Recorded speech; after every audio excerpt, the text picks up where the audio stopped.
Have you ever noticed a number following you? Maybe it's 1111 glowing on the clock again, or 333 flashing across your phone, just as you think of someone you miss. And then, like a quiet whisper, life echoes your thoughts. That person calls. That song plays. That sign appears. We usually laugh it off. What a coincidence, we say. But deep down, something inside stirs, because it doesn't feel random. Does it? What if it isn't?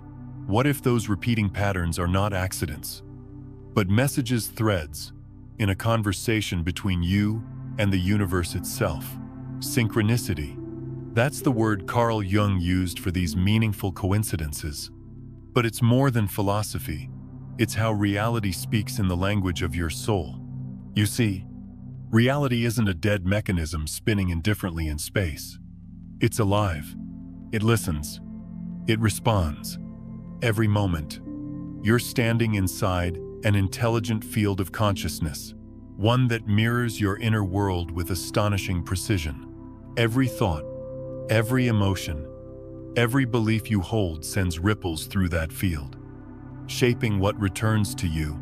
So when life repeats a symbol, a number, kia song, a chance encounter, it's not playing games.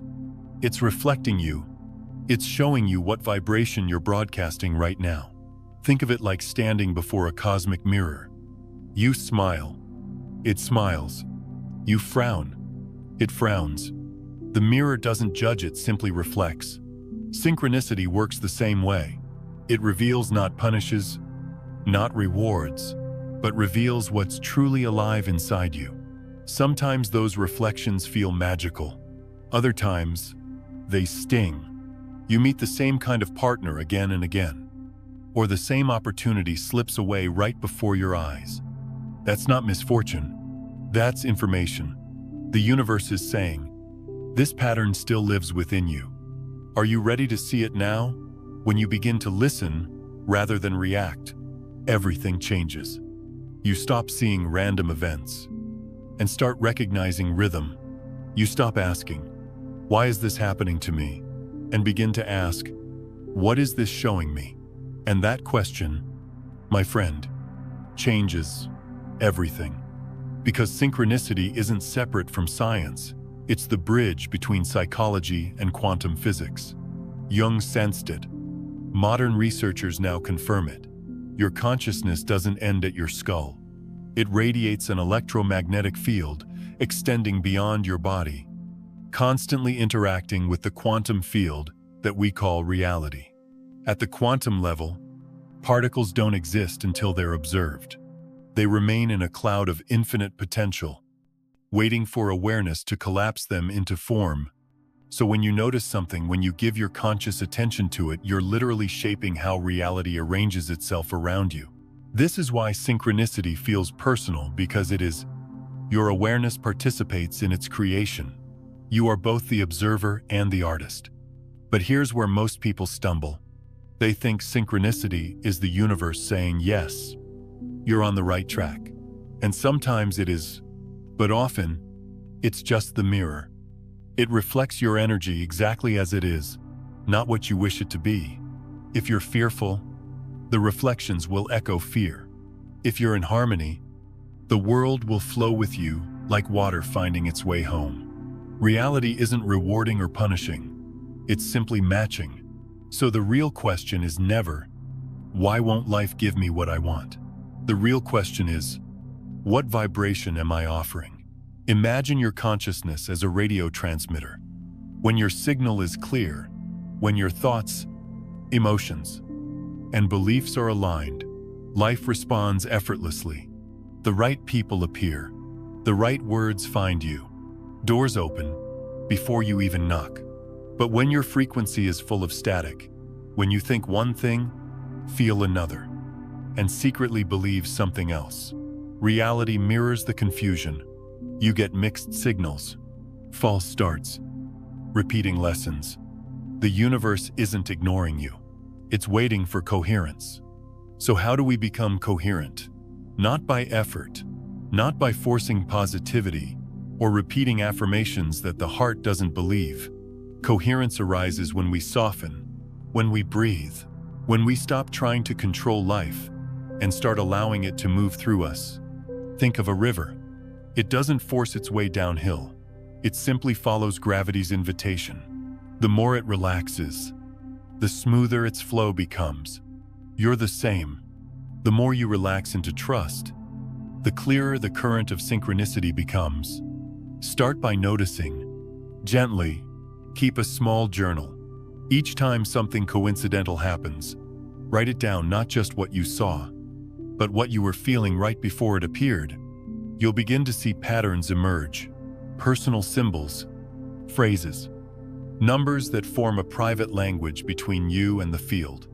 The more you honor that language, the stronger it speaks. And as you practice this awareness, you'll discover something subtle. Synchronicity isn't just a message from the universe to you. It's the universe as you. You and it are not two. You are the field, observing itself through this body, this story, this breath.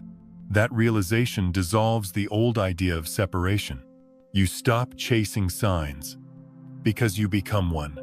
Your presence, your words, your timing begin to shift others just by existing. You become a living synchronicity, an embodiment of coherence that helps the world remember its own harmony. This is the quiet revolution of consciousness. It's not about predicting the future or controlling outcomes. It's about aligning so deeply with truth that the future recognizes you before you arrive. So the next time 1111 appears on your clock, pause. Don't rush to Google its meaning. Just notice your state. What are you thinking? What are you feeling? That moment is a mirror, not a mystery. And when you smile at it, not out of superstition, but recognition, you complete the conversation. Because the universe was never speaking a foreign language, it was always speaking you. So breathe. Trust the rhythm. Let synchronicity become your gentle teacher, your compass, your proof that consciousness and creation are one endless dance. And remember, when you stop fighting the current, you don't lose control. You return home. 1. Synchronicity, the honest mirror of your inner frequency. There's a quiet kind of honesty in life that doesn't shout or demand your attention. It just mirrors you. Synchronicity is that mirror. It doesn't flatter. It doesn't punish. It doesn't lie. It simply reflects the energy you are living in. You see, life has a way of showing you exactly where you stand. Not through words, but through patterns, the people you attract, the timing that seems always off. The same lesson dressed in a different face. These are not random inconveniences. They are signals, gentle, precise signals, revealing where your inner frequency is out of tune with truth. When we think of synchronicity, many imagine it as a magical approval from the universe, a wink from destiny, saying, "You're doing great." And sometimes, yes, it can feel like that, but more often, synchronicity is not about reward. It's about recognition. It reveals not who you wish to be, but who you currently are. Imagine standing before a mirror and frowning at your reflection, expecting it to smile back. That's what happens when we misunderstand synchronicity. We want life to show us peace when we're vibrating with anxiety, or abundance when we're pulsing with fear. But the mirror has no agenda. It doesn't distort. It reflects precisely what it sees. So when life brings you delay, when doors seem to close just as you reach them, when love turns to distance again and again, pause before calling it bad luck.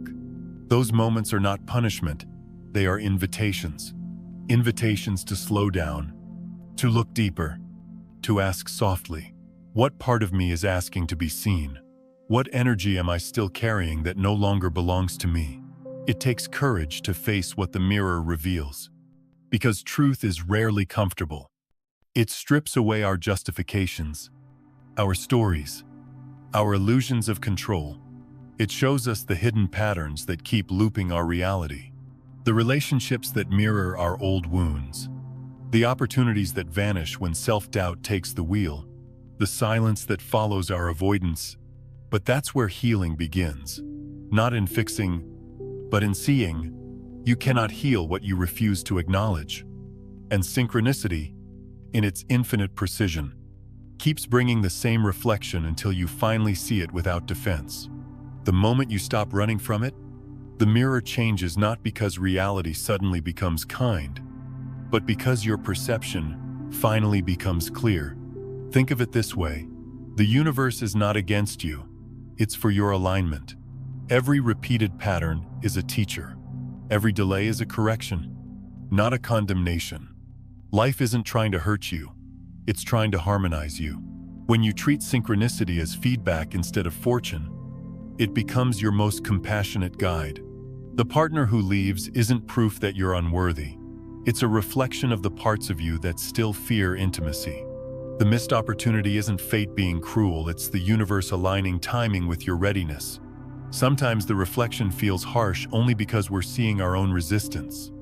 But if you stay with it, breathe through the discomfort, listen beyond the surface, you'll start to feel the tenderness beneath it. The mirror was never judging you. It was showing you where you had stopped loving yourself. Synchronicity is the universe whispering this, too, is you. When you finally accept that, something softens. The need to fight life dissolves. You stop chasing signs, because every moment becomes one. You stop asking for proof, because presence itself becomes proof. The world around you no longer feels separate. It becomes an extension of your consciousness, alive, responsive, intimate. And here's the quiet beauty of this understanding: the moment you embrace your reflection, it changes.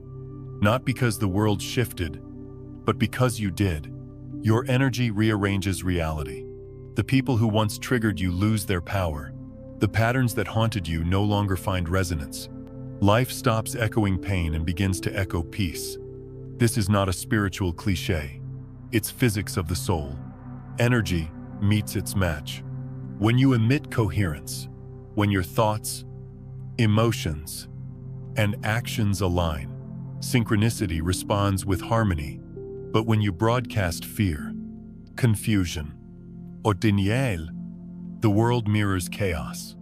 Not to punish, but to say, look here, beloved, there's still light waiting to be remembered. It's the same principle that governs sound. Strike a tuning fork and place another beside it. Soon, the second one begins to vibrate at the same frequency. Reality works the same way. You are constantly striking the tone of your consciousness, and existence resonates back. So the next time you encounter a repeating pattern, resist the urge to ask, why me? Instead, ask, what is this reflecting? That shift from blame to curiosity is the first note of healing. If your life feels like it's circling in familiar pain, it's not because you're failing, it's because your soul is patient. It will keep bringing you back to the same doorway until you finally walk through it with awareness instead of avoidance. Healing is not dramatic. It's quiet. It's the moment you stop arguing with the mirror. It's the breath you take before reacting. The softness that returns to your chest when you choose understanding over resistance. When you stop defending your pain, the mirror no longer needs to project it. When you choose honesty over ego, the reflection begins to glow. And when you begin to see every event, pleasant or painful, as communication rather than coincidence, life becomes beautifully precise. Synchronicity is not the universe testing you, it's the universe teaching you. It's saying, I love you enough to show you the truth, even when it's uncomfortable. And if you can meet that truth with openness, something extraordinary happens. You begin to trust the reflection. You begin to trust yourself. The old narrative of victimhood fades. The belief that life happens to you transforms into the knowing that life happens through you. You realize that you were never being punished. You were being guided, not broken, but built, not delayed, but prepared. That's when the magic, real magic, not illusion, returns. Because once you stop seeing synchronicity as superstition and start recognizing it as feedback, you start dancing with reality instead of resisting it. You and life move in rhythm again. It's not about forcing a smile when you want to cry, or pretending light when you feel lost. It's about standing before the mirror and saying, I see you. Even in this pain, I love you. And the mirror, always faithful, whispers back, finally, you understand. That is the beginning of coherence. That is the sound of your soul remembering its own frequency. And in that resonance, synchronicity no longer feels like a message from something outside you. It feels like a homecoming, because it was never the universe trying to reach you. It was you, trying to remember yourself, too, the quantum field, where consciousness and matter become one. If you've ever looked at the night sky and felt that strange pull in your chest, the sense that you are somehow part of everything you see that's not imagination, that's recognition. Somewhere, deep in your being, you already know you are not separate from this vast universe. You are woven into it. Breath by breath, heartbeat by heartbeat. Modern science has begun to whisper what ancient mystics always knew. The world is not a collection of dead matter floating in space. It is a living field of energy, a quantum field vibrating with infinite potential. Everything that exists, from the galaxies spiraling above to the thoughts passing quietly through your mind, arises from this same ocean of possibility. At the smallest measurable level, reality is not solid. It is wave-like, fluid, responsive. Before it is observed, a subatomic particle is not a thing at all. It is a cloud of probability, a wave of countless potential outcomes. Only when consciousness observes it does it collapse into a specific, measurable form. Think about that. Reality waits for awareness. It does not become real until it is seen, felt, or known. This isn't just poetic mysticism, it's physics. The famous observer effect in quantum mechanics revealed that the very act of observation changes the observed. Matter responds to mind.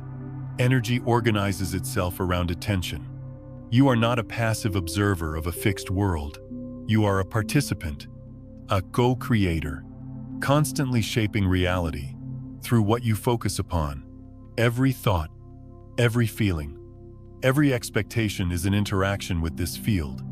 Your attention is creative power, not metaphorically, but literally. It's as if your consciousness sends ripples through the quantum sea, and those ripples crystallize into the events, people, and opportunities you call my life. It's a beautiful paradox. The world you see isn't happening to you, it's happening through you. But most of us were taught the opposite. We were told the world is solid, external, indifferent, that we're small beings trying to survive inside a giant machine. Yet the truth is far more intimate. You're not trapped in the universe. You are an expression of it. You and the field are two faces of one consciousness, endlessly reflecting each other. Imagine the quantum field as an invisible ocean of light, and your thoughts as pebbles dropped into it. Every ripple interacts with every other, forming the complex patterns that become your lived experience. You may not always see the connection, but the pattern is always precise. When you dwell in fear, you create waves of constriction. When you rest in trust, your energy expands, inviting coherence, harmony, and timing that feels almost magical. The field responds instantly, not because it's judging you, but because that's how resonance works. Energy matches energy. Frequency meets frequency. Have you noticed how life feels different when you're in love? The air seems brighter. Strangers smile more easily. Music sounds deeper. The same world, the same street, the same sky. But something has shifted. That something is you. Your vibration has changed, and the field mirrors it back with perfect accuracy. This is why transformation never starts from the outside. It begins in the invisible space of awareness. The moment you shift your inner state, the outer world reorganizes itself to reflect that new frequency. It's not about controlling matter, it's about harmonizing with energy. Think of it like tuning a musical instrument. The string doesn't need to fight the air around it. It simply vibrates at the right pitch, and the room fills with sound. Likewise, you don't need to force reality. You only need to align your consciousness. When your thoughts, emotions, and body vibrate in coherence, the universe becomes music. Many people misunderstand this and think they can manifest whatever they want by demanding it from the universe. But the field doesn't respond to demands, it responds to being. You can't ask for peace while broadcasting chaos, or call in love while radiating fear. The quantum field is neutral. It reflects your true frequency, not your spoken desire. So when you want to change your life, the question isn't, how do I get what I want, but what frequency am I living in right now? Because you don't attract what you want, you attract what you are. And that awareness, gentle as it sounds, is revolutionary. When you begin to live with this understanding, you no longer feel like a victim of circumstance.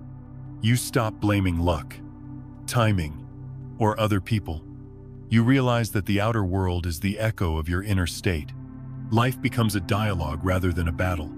Even when pain arises, and it will, you start to see it differently. You recognize that discomfort is information. The field isn't punishing you, it's guiding you back into harmony. Every setback becomes a recalibration. Every closed door becomes redirection. Every silence becomes space for clarity to emerge. This is how the universe teaches alignment, not through reward or punishment, but through resonance.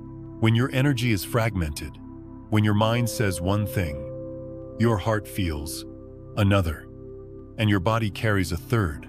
The field sends back mixed signals, confusion, delay, imbalance. But when you bring all parts of yourself into coherence, reality starts to synchronize effortlessly. You felt this before, even if you didn't name it. Those moments when everything just flows, when you're in the right place at the right time, saying the right words without planning them, that's coherence. That's the quantum field, responding to clarity, and you don't have to force it. In fact, the harder you try, the further it slips away. Coherence arises from stillness, not struggle.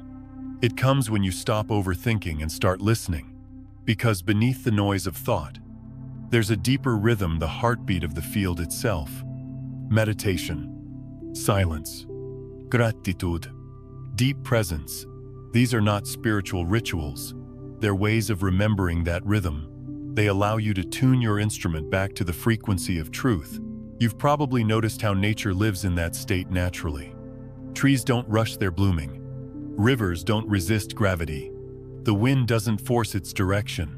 Everything flows, because everything trusts the intelligence of the field. And you are made of that same intelligence. When you begin to live like that, when you surrender, not out of defeat but out of understanding, you start to experience a different kind of strength. A quiet strength, the kind that doesn't need to control outcomes because it knows the field is already aligned with your higher intention. And perhaps that's what love really is in its purest form, alignment with the intelligence that breathes universes into being.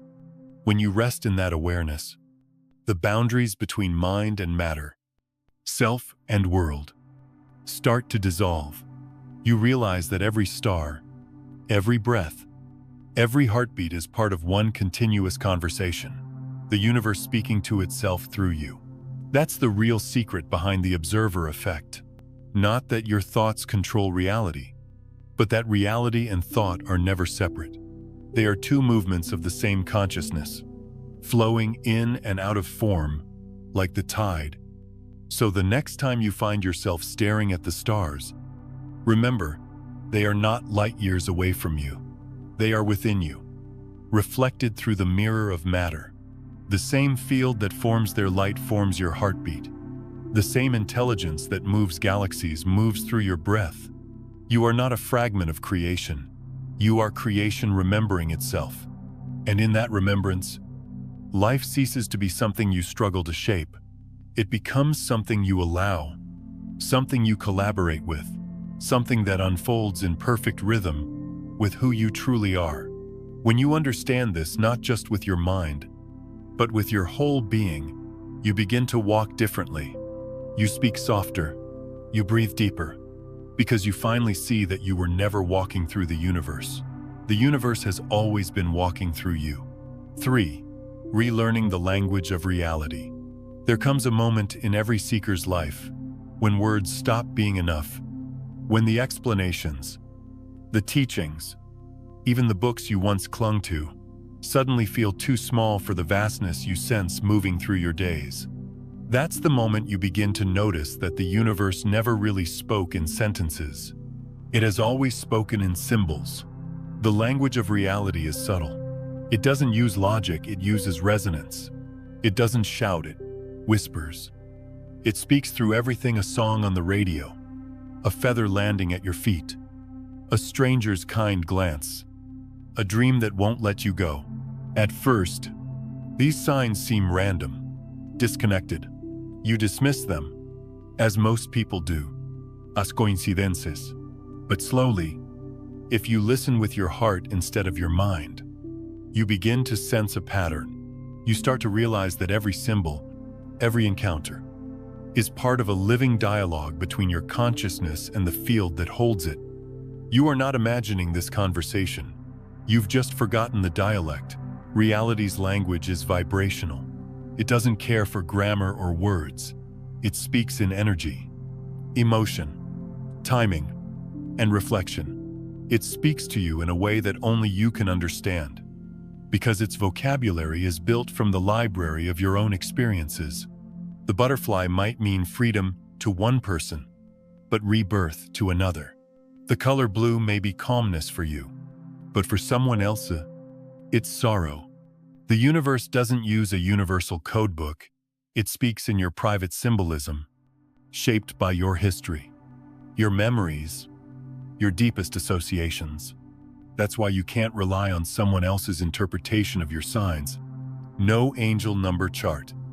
No dream dictionary.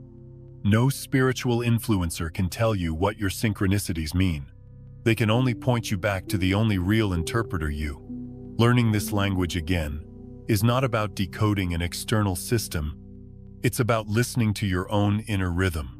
You start small. A simple practice: keep a synchronicity journal.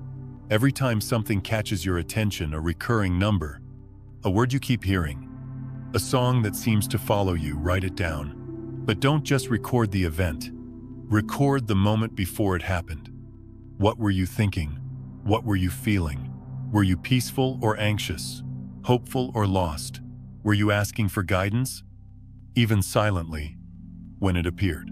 This is how you begin to see the pattern behind the pattern. Because synchronicity is not random, it's responsive. It's reality answering the vibration you send out, not the words you say aloud. Over time, as you fill the pages, you'll notice themes emerging. Certain symbols will begin to repeat themselves in moments of transition or clarity. You might find that every time you see a certain animal, you're standing at a crossroad in your life.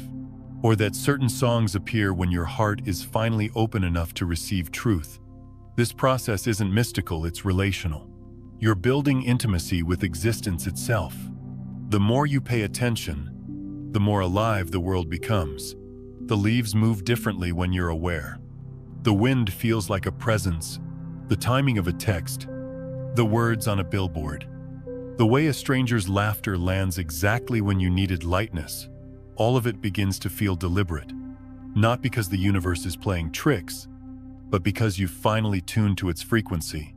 And, as with any new language, fluency grows with immersion. At first, you'll catch fragments.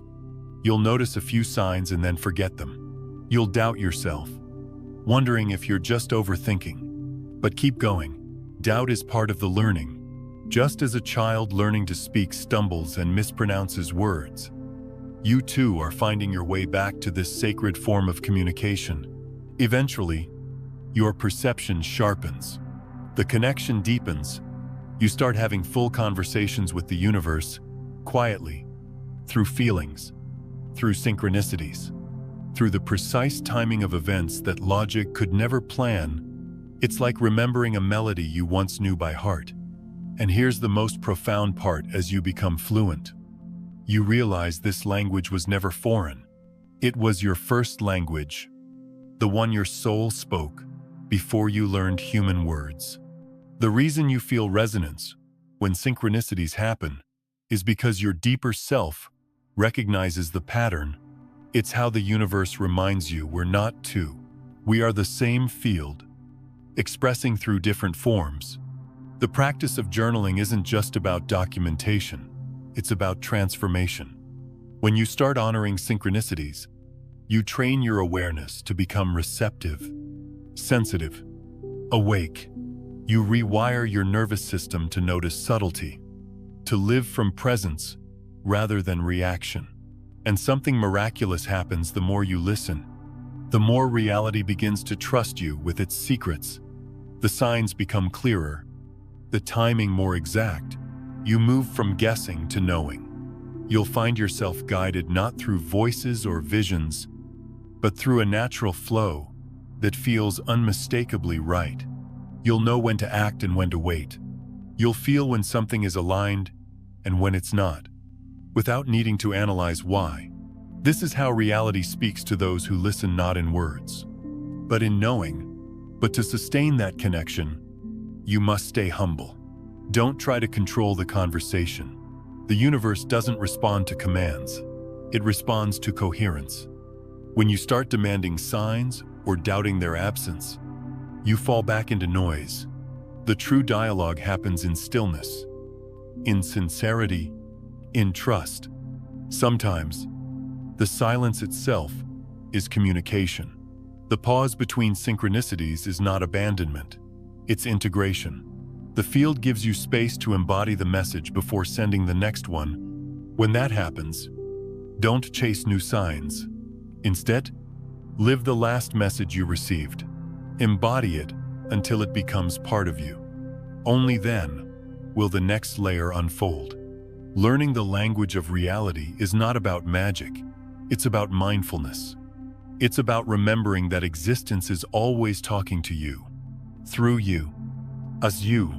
The more you slow down, the more you can hear its tone beneath the noise of thought.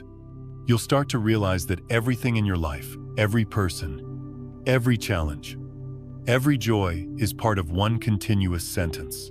The universe is speaking, and when you begin to listen, truly listen, even ordinary days start to shimmer with meaning. You'll find guidance in laughter, healing in chaos, direction in uncertainty.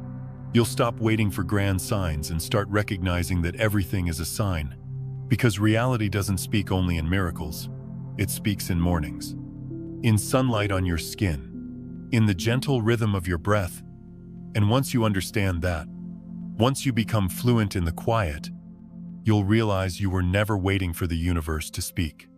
It's been speaking all along. You just needed to remember how to hear. 4. Raising your emotional frequency. The shift from logic to vibration.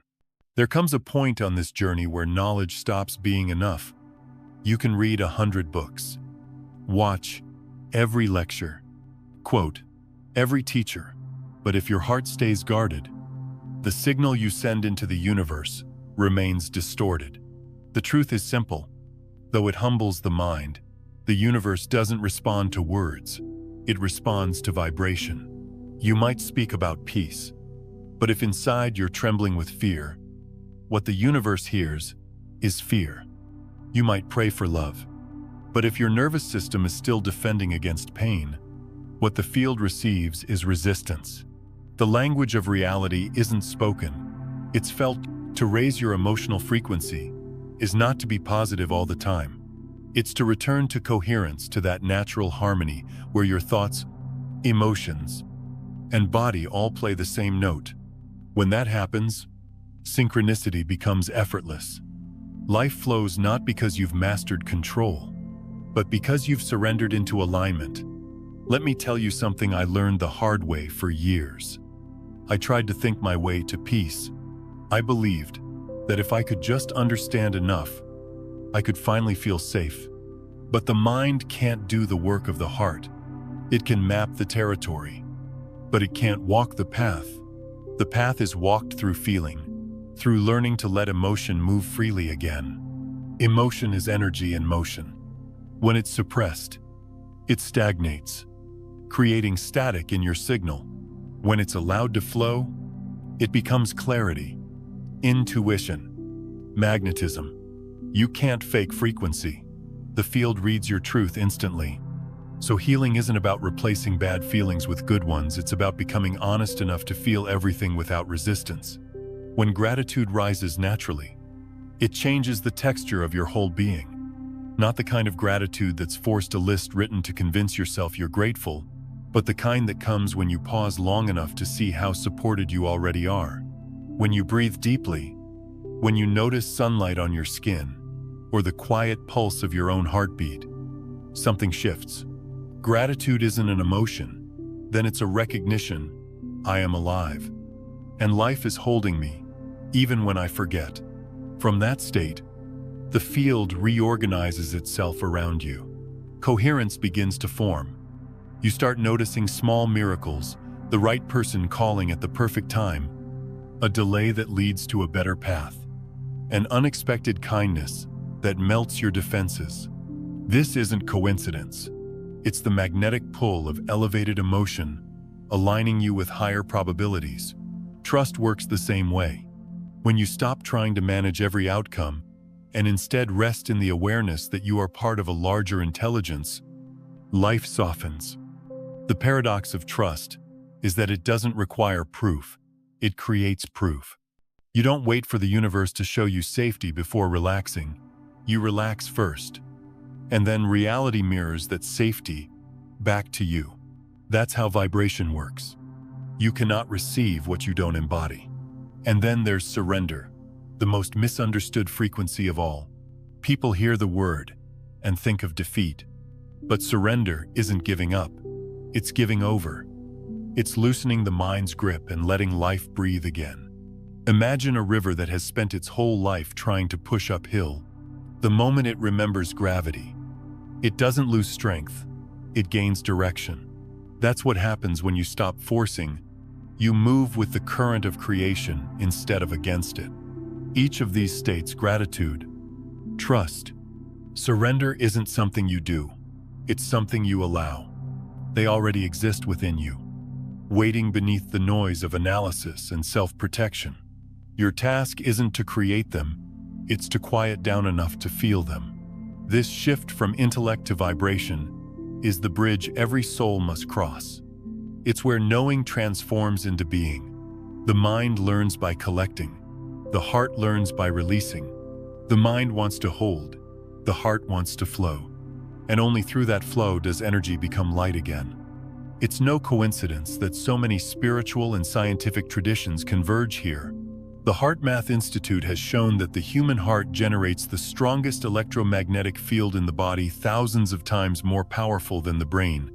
When you cultivate elevated emotions, your heart field becomes coherent, ordered, expansive. And because all fields interact, your coherence influences the environment around you. People feel safer near you. Opportunities align more easily. You begin to experience what mystics call grace, but it's not mystical. It's resonance. Your emotions are not private. They are broadcast frequencies. Each one sends information into the quantum field, shaping what returns. That's why pretending doesn't work. The universe is not listening to your words. It's listening to your energy. If you want to experience peace, you must become peace. Not the fragile kind that depends on silence or agreement, but the grounded kind that remains unshaken, even when storms come. This peace doesn't come from escape, it comes from presence. It's the quiet confidence that says, whatever happens, I am held. You reach that state by gentle practice, not perfection. When anxiety arises, don't fight it, breathe with it. Feel the energy move through your body and allow it to dissolve. When sadness visits, don't label it as failure. Treat it as sacred rain, cleansing what's ready to fall away. Each emotion, even the painful ones, carries intelligence. They are messengers, not enemies. When you welcome them without judgment, they complete their message and leave.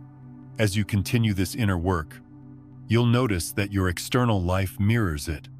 The people who match your old frequency will drift away, not out of cruelty, but because you're no longer resonant.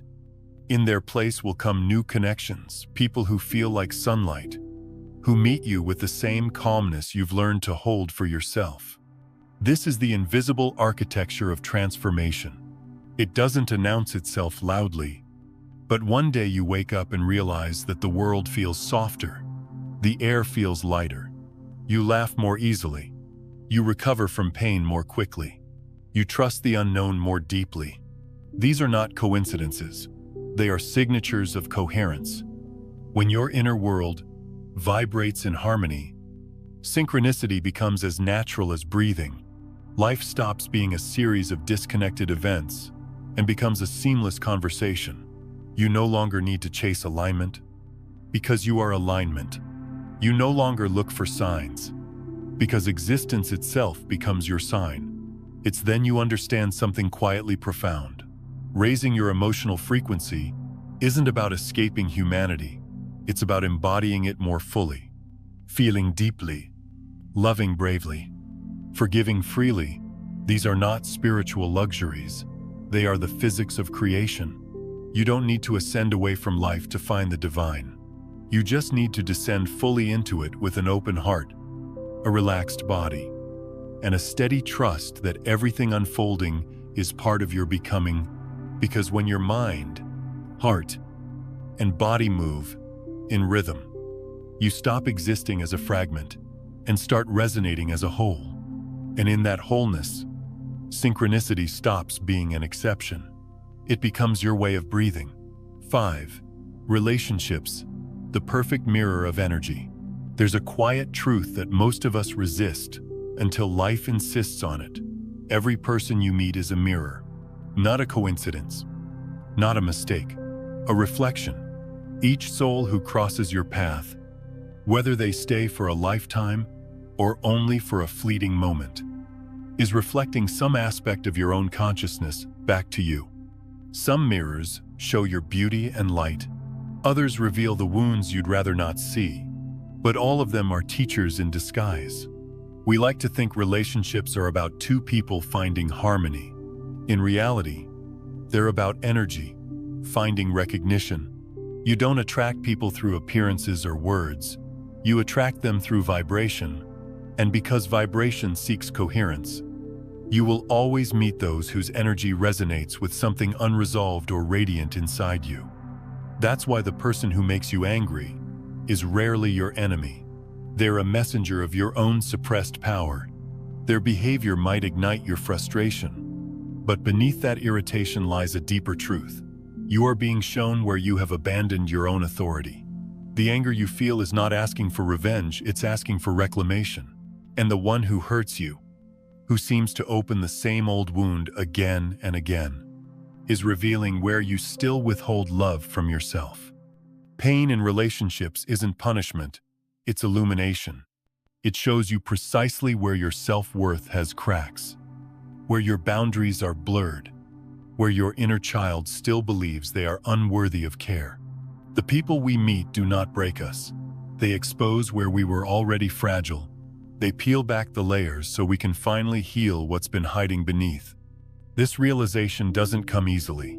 It often arrives after the storm, after the arguments, the heartbreaks, the confusion. In those moments, it's tempting to collapse into blame. They betrayed me. They disappointed me. They changed. But if you stay there, you miss the deeper invitation. Because life doesn't send you people to hurt you. It sends you mirrors to awaken you.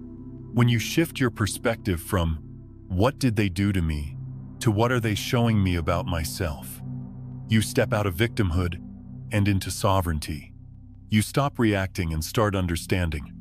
Relationships, at their essence, are energetic exchanges. Every conversation, every silence, every look carries frequency. Some people resonate with your joy, others with your pain. Some come to harmonize you, others to dissonate you just enough to help you grow. But none appear by accident. Think of relationships as frequency agreements. Before you meet someone, your energy already calls to theirs through the invisible field. You meet because there is a lesson, a resonance, a contract of evolution. And like all frequencies, when one shifts, the connection either adjusts or dissolves. When your vibration changes, when you heal, when you become more authentic, when you stop playing roles, you'll notice relationships transforming. Some deepen naturally, others fade without drama. It's not about right or wrong, it's about frequency expiration. What once matched no longer aligns, and that's not loss, it's evolution. We tend to mourn endings as failures, but in truth, they are graduations. When an energetic lesson completes, the soul releases the form that carried it. The love that was meant to teach you has done its job. The pain that once defined you has served its purpose. Trying to hold on beyond that point is like trying to keep reading a chapter that's already been written. To love consciously is to allow everything its natural rhythm of rise and release. It's to understand that not all relationships are meant to last, but all are meant to expand you. You see, love is not possession. It's resonance. It's the magnetic meeting of two fields vibrating in harmony. When that harmony shifts, forcing it to remain is like trying to keep a note from fading after the sound has been played. It goes against the music. But when you learn to listen differently, you realize that even dissonance has a role. The friend who challenges your patience, the partner who tests your worth, the family member who triggers old pain, they're tuning forks, helping you hear your own vibration more clearly. Each conflict is feedback, discomfort, an opportunity for alignment. This doesn't mean you must stay in every relationship to learn. Some lessons are completed through departure. Healing doesn't always happen side by side. Sometimes it requires space. But even when you walk away, the essence of what that person taught you remains. They live within your frequency forever, not as attachment, but as integration. When you start to see relationships through this lens, forgiveness becomes natural, not a moral duty, but an energetic necessity, because how can you hate the mirror once you realize it only showed you what you needed to see? You may not condone the behavior, but you release the resentment. You let go because holding on keeps you vibrating at the frequency of the wound. Forgiveness doesn't mean you forget. It means you stop repeating. It's the quiet acknowledgement. Thank you for showing me what I needed to remember about myself. This is how emotional maturity feels: simple, grounded, unpretentious. You stop demanding others complete you. You stop taking their actions as evidence of your value. You start meeting people as equals, not as saviors or threats. Love becomes cleaner, quieter, freer. And something extraordinary happens when you live this way. Your relationships begin to feel lighter. Conversations become more authentic. You find yourself surrounded by people who don't drain your energy, but amplify it. The bonds that remain are not built on need, but on resonance. You stop chasing connection because you are connection. You stop performing for approval because you've already accepted yourself. The moment you release the need to be chosen, you naturally attract those who see you clearly. This doesn't mean you won't ever feel pain again. Love will still stretch you. Loss will still soften you. But now you understand that every experience, every beginning, every ending is part of the same sacred rhythm. The universe never subtracts without purpose. It removes only what no longer matches your becoming. In this understanding, relationships transform from emotional roller coasters into spiritual mirrors. You no longer enter them to fill emptiness, but to share fullness. You don't fear endings, Because you trust cycles.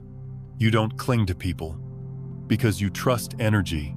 And when two souls meet in that awareness, when both understand that love is freedom, not control, something rare happens. The connection becomes less about possession and more about presence. Less about needing each other and more about expanding together. That's the highest form of synchronicity in human form, two frequencies, choosing to grow in harmony for as long as their resonance allows.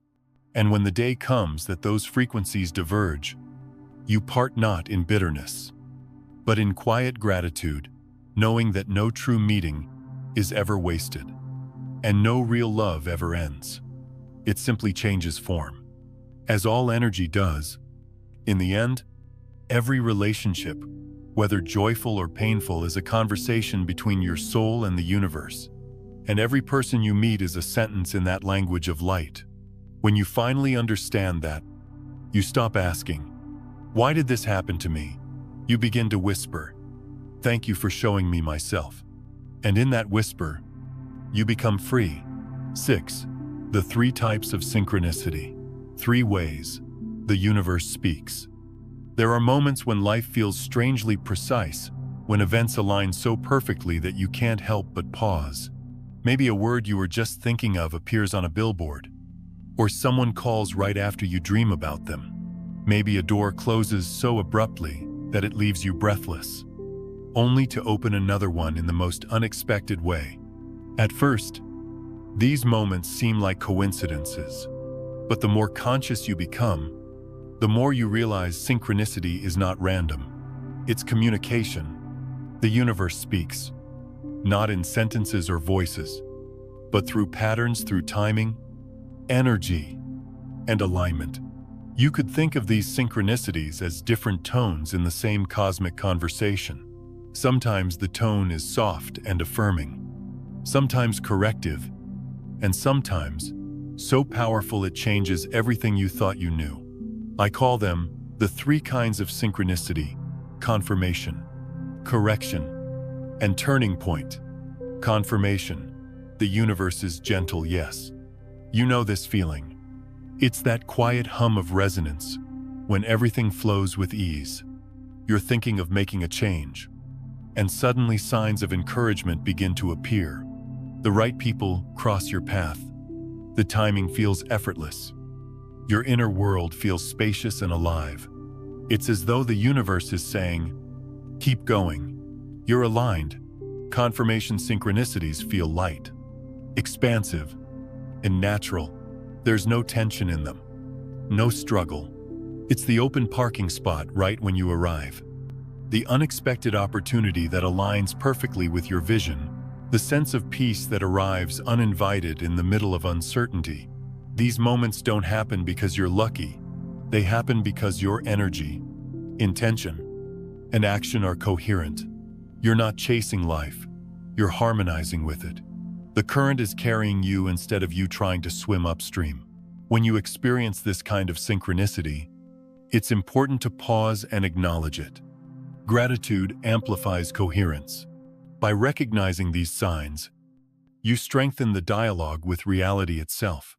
You train your nervous system to trust alignment over effort. But beware the mind's tendency to overanalyze. When something good happens, it will ask, "Is this really a sign? Or am I just imagining it?" The answer is simple if it brings peace. It's truth. If it brings anxiety, it's projection. Confirmation synchronicities are never loud or demanding. They move with the elegance of nature, subtle, rhythmic, balanced, like the morning sun. They don't ask for attention, they simply rise. Correction: the universe's redirection. Not all synchronicities feel pleasant. Sometimes they arrive as interruptions, delays, or disappointments. Plans fall apart. Opportunities vanish. Doors that seem certain suddenly slam shut. And the human mind, conditioned to control, often interprets this as rejection. But the soul knows better. Correction synchronicities are not punishments, they're protections. They appear when your energy starts to drift out of alignment with truth. The universe, being infinitely intelligent, doesn't scold, it redirects. It delays what's not right for you yet, or removes what no longer resonates with who you're becoming. Imagine a plane drifting slightly off course. The pilot doesn't panic. They adjust. The turbulence isn't the sky's anger. It's the atmosphere guiding the vessel back to stability.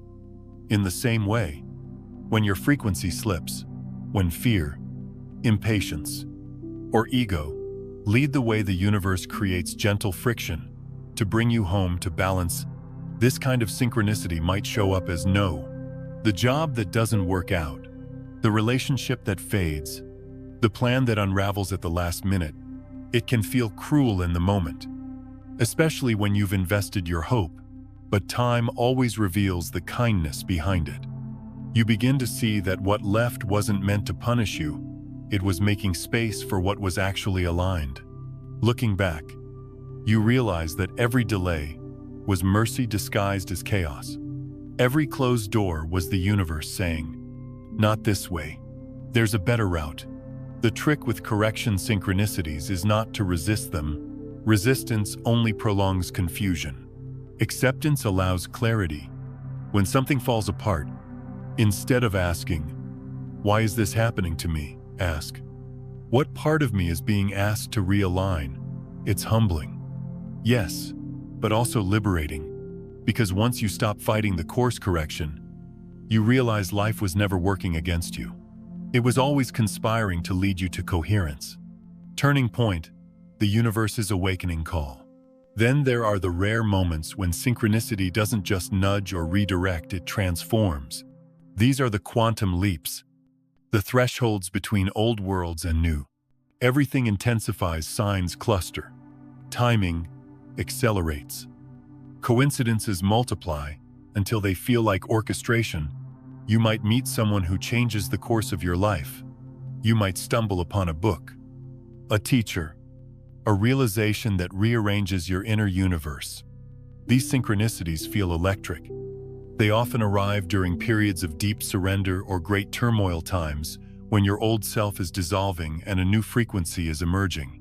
The field around you begins to reorganize rapidly to match this new vibration. You find yourself saying, "Everything is happening all at once." And it is. Turning point synchronicities are the universe's way of saying, "You're ready. Ready to move into a higher timeline, a deeper truth, a more authentic version of yourself." They are the energetic equivalent of a doorway appearing in front of you, shimmering with possibility. But to step through it, you must leave something behind: control, fear, an old identity, sometimes even people you love. These moments are both exhilarating and terrifying. Your rational mind will try to keep you safe by clinging to the familiar. But your heart knows what's happening. It recognizes that this isn't chaos, it's calibration. You're not losing control. You're being aligned with something greater than control. It's like standing at the edge of an ocean at dawn. The waves seem vast and unknown, yet something inside you whispers, "Jump.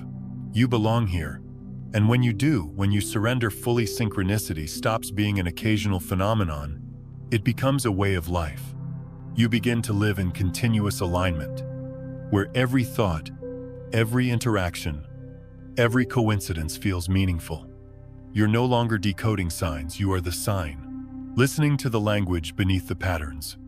When you start to recognize these three kinds of synchronicity, life becomes astonishingly intimate. You begin to see that the universe doesn't speak in riddles. It speaks with precision, the yes of confirmation, the pause of correction, the now of transformation. Each is part of the same conversation guiding you home to yourself. The key is awareness. You have to slow down enough to hear the tone behind the event. Not every loss is a punishment. Not every delay is a failure. The universe never shouts, but it always speaks. And when you learn to listen with the body instead of the intellect, with your nervous system instead of your analysis, you begin to understand the rhythm of creation. Because synchronicity is not about predicting the future. It's about participating with the present. It's the universe saying, I'm here. Are you listening? So when life feels smooth and doors open easily, smile. You're in confirmation. When things stall or unravel, breathe.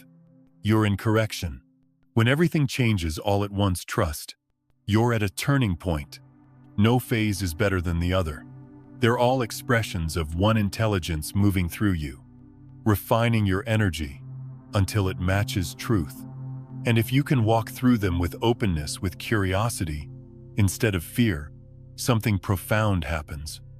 You start to fall in love with the rhythm of it all. The synchronicities stop being rare, because your entire existence becomes synchronous. You begin to realize that the universe has been talking all along through every delay, every opening, every silence. And maybe, after all this time, it was never about asking for signs. It was about remembering how to listen. 7. Surrendering control. The key that unlocks the flow. There's a kind of peace that doesn't come from getting everything right. It comes from finally realizing you don't have to. For most of us, control feels like safety.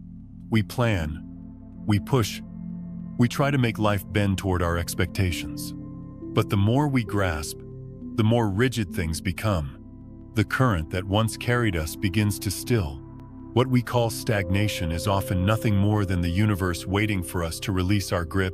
Synchronicity cannot be forced. It isn't something you summon like a spell or command like a machine. It's not born from effort, it's born from trust. It appears when you stop chasing outcomes and start aligning with what is. The flow of life was never gone. It was only blocked by resistance. You can think of it like breathing. You inhale, you exhale. Try to hold your breath too long, and you'll feel the pain of control. Try to rush your breath, and you'll feel panic. The body already knows how to breathe. It doesn't need your supervision. It needs your surrender. Life works the same way. The universe is not your servant. It's your partner. You're not meant to command it. You're meant to collaborate with it. Surrender is how that collaboration begins. But surrender is not giving up. It's giving over. It's the moment you stop wrestling with what is and start listening to what wants to emerge. It's understanding that you're not here to manipulate the river. You're here to remember how to float. When you truly let go, the current takes you not toward chaos, but toward clarity. We often confuse control with strength. We think that holding everything together is a sign of mastery. But sometimes the bravest thing you can do is open your hands, because control is built on fear. Fear that if you don't hold on, everything will fall apart. But letting go doesn't make life crumble. It makes space for life to move. There's an old saying, the tighter you hold sand, the faster it slips through your fingers. It's not because the sand rejects you, it's because your grasp is unnatural to its form. The same is true of your dreams, your timing, your manifestations. The more you demand, the more you choke the flow. But when you relax, when you release the need to know how or when, life reorganizes itself to meet you halfway. Think of a seed. Its only job is to surrender to the soil. It doesn't worry about becoming a tree or count how many days until it blooms. It simply allows itself to dissolve in darkness, trusting the intelligence that created seasons to guide its growth. The soil holds the map of becoming the seed, only has to say yes. That's what true surrender feels like. It's not passive. It's profoundly active in its allowing. You still show up. You still care. But you act from trust rather than tension. You stop trying to force timing, and you begin to cooperate with rhythm. And this is where synchronicity thrives, because the flow of life is always present. It's just invisible until you relax into it. When you stop insisting that things happen on your schedule, the universe reveals how elegantly it was already arranging them. The call comes, the opportunity appears, the answer lands quietly in your awareness. As if it was waiting behind the door, you were too busy shaking. You see, the moment you surrender, resistance collapses. The energy that was trapped in overthinking begins to circulate again. Suddenly, the impossible becomes effortless. Timing feels miraculous, not because the world changed, but because you stopped obstructing the movement of it. And that's the paradox of control. What you fear losing by letting go is exactly what you keep losing by holding on. I learned this lesson not through wisdom, but through exhaustion. There came a time when I had tried everything: visualizations, affirmations, strategies, only to find myself circling the same frustration. My mind was loud, but my heart was silent. I thought I was manifesting, but in truth, I was micromanaging the universe. I was trying to choreograph what was meant to unfold organically. One day, I simply gave up, not out of despair, but out of surrender. I said, "All right, life, I don't know anymore. Show me." That small act of humility cracked something open. Within days, everything began to shift, not because I did more, but because I finally stopped doing from fear. When we release control, we don't become powerless. We become conduits. The energy of creation flows through us. Rather than being filtered by our expectations, inspiration returns, clarity returns, grace returns, and synchronicity, the dance between intention and outcome, moves freely again. Of course, the mind doesn't like this. It equates surrender with danger. It wants blueprints, guarantees, control. But control is an illusion. It only gives you the appearance of stability while keeping you disconnected from real trust. True safety doesn't come from knowing. It comes from allowing. Letting go feels like falling. But what you discover halfway down is that you were never falling, you were being carried. Every time you loosen your grip, you come back into coherence with something infinitely wiser than thought. You begin to sense an intelligence that weaves through all things: subtle, patient, precise. You see it in timing that feels impossible to plan. You feel it in peace that arrives without reason. You notice it in the gentle hum beneath chaos, guiding everything back to harmony. That's the frequency of surrender. It's the frequency of truth. When you stop trying to make synchronicity happen, you realize it was never something to chase. It was always there, waiting for you to match its stillness. Like a lake disturbed by movement, clarity returns only when you stop stirring the water. Surrender is not weakness, it's alignment.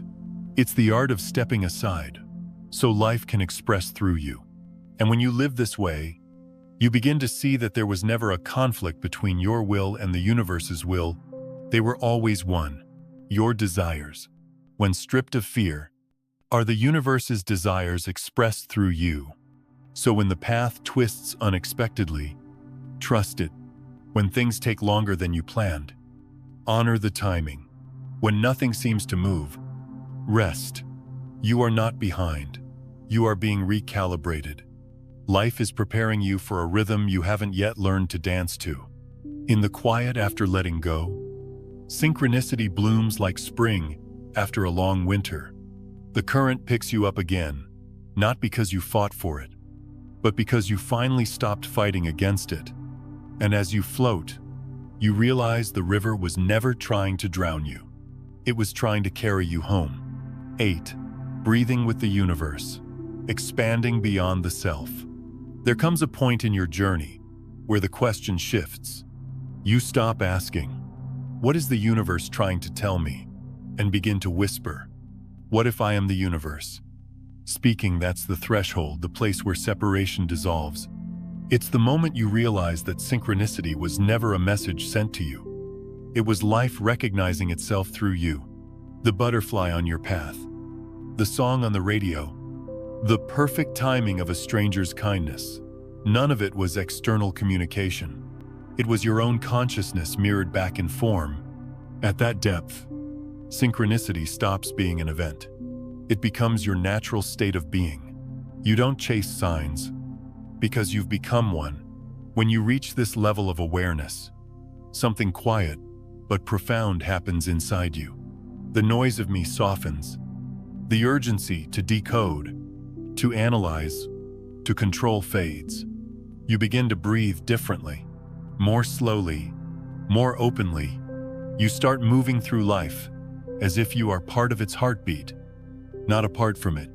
And that's exactly what you are. The ego wants to own synchronicity. It wants to say, "The universe sent me this message." But the truth is simpler and more expansive. There is no me and universe. There is only one field, endlessly observing itself, expressing itself, loving itself through infinite forms. You, the tree, the wind, the person who smiled at you this morning, all of it is one dance. To understand this is to step beyond the mind's habit of personalizing everything. The flower doesn't bloom for you, yet its beauty heals you. The sun doesn't rise to bless you, yet its light sustains you. Likewise, synchronicity doesn't happen for you, it happens as you. The field is moving, breathing, recalibrating through your awareness. When you realize this, a deep humility enters your heart. You stop needing to be chosen or guided, because you see that you were never separate from guidance to begin with. Life was never trying to get your attention. It was your attention, shaped into experience. This realization isn't grand or dramatic. It arrives softly, like dawn light slipping through a curtain. You might be doing something ordinary, washing dishes, walking down a street, and suddenly, you feel the entire universe exhaling through you. Every sound, every movement, every sensation vibrates with intimacy. You no longer feel like an observer standing outside of life. You feel like life observing itself. That's what it means to breathe with the universe. When you're in that rhythm, your very presence becomes medicine. You don't have to speak spiritual truths or radiate visible light. Just your calmness, your grounded energy, becomes a signal, a frequency that quietly reminds others of who they really are. People around you start to slow down. They breathe easier. They begin to feel seen. Even if you say nothing, you become, in the truest sense, a living synchronicity, not because you are special, but because you are transparent. There's no distortion left between you and the field. You've stopped filtering life through the narrow lens of me and mine. You've allowed the current to flow through unobstructed, and that purity changes everything. The great paradox is that when you dissolve the ego's boundaries, you don't lose yourself, you become vast. You begin to feel other people's joy and pain as your own, yet not in a heavy way. It's as though empathy turns into communion. You stop seeing separation between my healing and their suffering. The same intelligence that moves through your breath moves through everyone's. It's like realizing that all the waves in the ocean are made of the same water. You can still notice their shapes, the small ripples, the crashing tides, but you no longer mistake them for being apart from the sea. And from that awareness, compassion becomes effortless. You no longer love people because of who they are. You love them as yourself. In this state, life simplifies. You stop seeking meaning and start living meaning. You don't need to analyze signs or chase alignment, because everything that happens is an expression of alignment. The delay, the loss, the laughter, the moment of silence, all of it is perfectly synchronized, because all of it is you. This is where the teachings about manifestation fall away. You no longer try to attract experiences. You understand that every experience is a reflection of your current frequency. You don't try to get from the universe. You give through your being. Every breath becomes an offering. Every thought, a ripple of creation. There's immense freedom in this. Freedom from striving, from proving, from the endless cycle of trying to get it right. You no longer need to fix yourself or improve your vibration.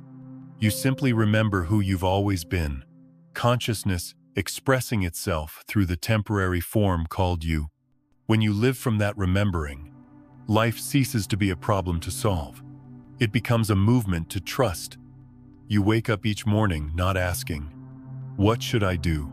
but "How does life want to move through me today?" And then you listen not with your ears, but with your whole being. Sometimes that movement will look like stillness. Sometimes it will look like inspired action. But it will always feel like truth, clean, simple, alive. As you embody this way of being, others will feel it. They may not have words for it, but they'll sense the calm in your presence. They'll describe you as peaceful or different. What they're really sensing is coherence, the frequency of someone who no longer resists life. That's the quiet power of an awakened heart. It doesn't preach, it emanates. It doesn't convince, it reminds.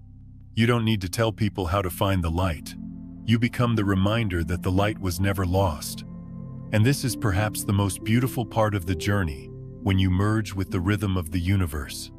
Your personal story turns into service. Not service in the dramatic sense, but in the everyday grace of presence. The way you listen, the way you walk, the way you breathe, all of it becomes a blessing. You don't need to talk about consciousness. You are consciousness in motion. You don't need to explain synchronicity. You are its living embodiment. Your existence itself becomes a subtle teaching, without effort, without performance. You carry the vibration of remembrance. Others may come to you seeking answers, but what they're really seeking is resonance, the quiet recognition that there is a deeper way to be. And when they sit with you, when they feel the stillness behind your words, something within them stirs. A small remembering flickers. Ah, yes, I am that. too. That's how awakening spreads, not through persuasion, but through presence. You become a bridge, a breathing thread connecting heaven and earth, energy and matter, stillness and motion. You stand as proof that the divine was never elsewhere. It was always here, humming beneath the noise, waiting for someone to slow down enough to hear it. When you live this way, the question of, how do I align with the universe, disappears. There is no longer you and it. There is only the dance, the breath of existence, inhaling and exhaling through your form. And perhaps that's what true synchronicity really is, not a sign of alignment, but the natural rhythm of oneness expressing itself. So you breathe, not as a person trying to find connection, but as the universe remembering its own heartbeat. You are no longer the observer of the miracle. You are the miracle, observing itself. When you become the frequency of your own being, there comes a moment, quiet and unannounced, when you stop chasing alignment because you are alignment. When you no longer look for signs, because everything, every sound, every heartbeat, every moment is a sign. Synchronicity stops being something that happens to you. It becomes the rhythm you breathe in and out of. Effortlessly. Synchronicity is not a miracle.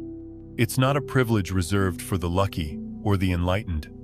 It's simply the quantum language of life, the way consciousness speaks through vibration, pattern, and timing. And when you finally understand that language, reality stops feeling like an unpredictable tide and starts feeling like a living reflection. Life no longer happens to you, it happens through you. Every repeating number, every unexpected meeting, every moment your heart flutters for no reason. These are not random events. They are the universe knocking gently at your awareness. They are its way of whispering. Listen, trust, become the frequency you wish to experience. When you live in that trust, life begins to organize itself around your coherence. People arrive at the right moment. Opportunities unfold without struggle. Time seems to bend to your rhythm. It's not that you've learned to control the world. It's that you've stopped being separate from it. That's the quiet revolution, when you no longer see yourself as a fragment moving through space, but as the very field of consciousness expressing itself in human form. To become the frequency of your true self means to stop outsourcing your power, to no longer wait for the world to give you permission to feel whole. It means understanding that every vibration you emit is a seed in the quantum field, and that the garden of your life blooms from the soil of your emotional state. When your thoughts, emotions, and actions align with authenticity, not performance, not effort, But truth, the field recognizes that frequency and mirrors it back. That's what people call manifestation. But it's much simpler. You're not creating out of thin air. You're allowing what's already resonant with your state of being to come into form. And that's why effort often fails where surrender succeeds. Because trying to force life to conform to your will only amplifies resistance. But when you rest in your natural vibration, when you move, speak, and choose from presence, the universe moves with you. It's like music.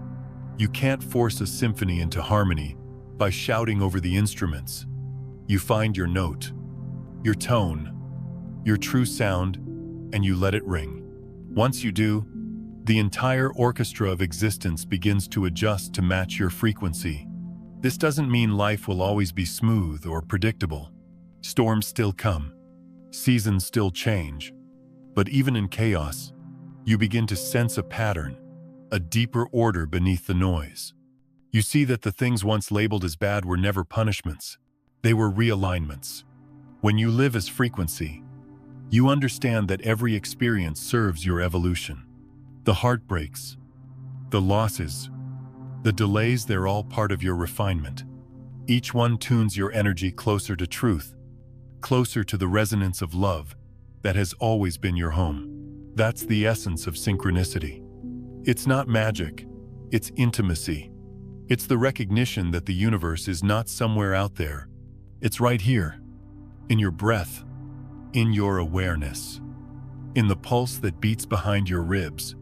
The moment you stop seeking signs, they multiply, not because you've earned them, but because you've relaxed enough to notice what was already present. You stop needing proof because you feel the connection directly. You live from a knowing that cannot be argued or proven. It simply is. And from that place, gratitude becomes your natural state. Not forced, not performed, but spontaneous. Gratitude for the small things, the way sunlight rests on a wall, the laughter of someone you love, the simple fact that you are alive and aware of being alive. That frequency of gratitude is the highest alignment there is. It tells the universe, I am open, I am listening, I am ready to live as one with you. And in return, life begins to move in harmony with you. Not because you command it, but because you've become transparent enough for it to move through. When you live this way, you stop worrying about timing, outcomes, or validation. You realize that what's meant for you cannot be missed, not because destiny is rigid, but because resonance is exact. What matches your vibration must find you. What doesn't must fall away. There's no need to chase anymore. You simply become, and becoming is not about adding or achieving. It's about remembering. Remembering that you were never disconnected, that you were never behind, that the field of life has always known your name because it's been whispering it through every coincidence, every pause, every breath. You are not a student of the universe. You are its expression. You are its voice, its heartbeat, its mirror. When you see that, when you truly feel it, everything simplifies. You no longer ask, what should I do? But instead, what wants to move through me right now? And you let it. You stop thinking of your life as a path to be conquered and begin to see it as a river to be flowed with. You become part of the rhythm, the pulse, the unfolding intelligence of existence itself. This is what it means to become your own frequency, to live as synchronicity rather than to chase it. It's the end of striving and the beginning of remembering. The end of seeking signs and the beginning of being one. The end of separation and the beginning of wholeness. Because when you become the frequency of your own truth, you don't attract miracles, you embody them. You don't look for the divine, you realize you are it. And then, quietly, gracefully, without fanfare, you understand. You were never trying to find alignment. You were always the alignment life was looking for. And when that realization settles in your bones, you can finally rest. You breathe, and life breathes with you. You move, and creation moves through you. You no longer try to read the signs, because you are the message itself, the living vibration of a universe, remembering its own reflection.